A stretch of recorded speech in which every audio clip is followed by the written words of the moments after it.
एक वेगळी बातमी आहे। उसाने भरलेली ट्रक ट्रॉली चारचाकीवर कोसळली आहे। यात पती पत्नीसह 4 मुलं थोडक्यात बचावली। चौका घाटातील ही घटना आहे। छत्रपती संभाजीनगर जळगाव मार्गावरील चौका घाटात ही घटना घडली आहे। छत्रपती संभाजीनगरकडून फुलंब्रीकडे एक ट्रॅक्टर ऊस घेऊन जात होता।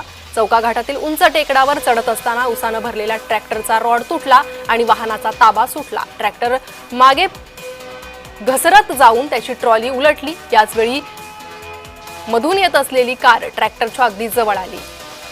अधिक माहिती या संदर्भात घेणार आहोत आमचे प्रतिनिधी विजय चिडे यांच्याकडून। विजय, काय माहिती आहे या अपघातासंदर्भात? नक्कीच पर्यंत जर पाहिलं तर हा अपघात जो आहे तो छत्रपती संभाजीनगर ते जळगाव महामार्गावरील असणाऱ्या चौका घाटामध्ये ही घटना घडलेली आहे।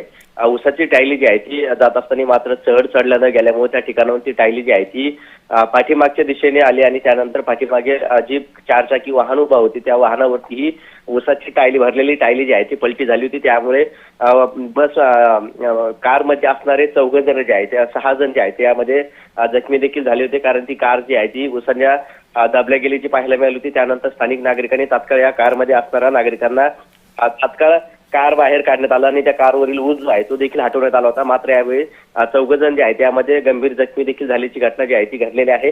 सध्या जर पाहायला गेलं तर सर्वत्र ऊसतोड सुरू आहे आणि त्याच पार्श्वभूमीवरती संपूर्ण महामार्गावरती जे आहे ते उसाचे ट्रॅक्टर आणि गाड्या ज्या आहेत त्यात सुसाट वेगाने धावत असतात। त्यामुळे आता प्रशासनाने देखील या गोष्टीकडे लक्ष देणं गरजेचं आहे, कारण आज जर पाहिलं तर 6 जणांचा जीव जे आहे तो थोडक्यात बचावल्याचा प्रकार जो आहे तो समोर आला आहे। त्यामुळे आता प्रशासनाने ऊस वाहतुकीला कुठेतरी नियंत्रण बसावं अशी मागणी जी आहे ती आता या अपघातात जखमी झालेल्या नागरिकांनी केलेली आहे। विजय, धन्यवाद या सविस्तर माहितीसाठी।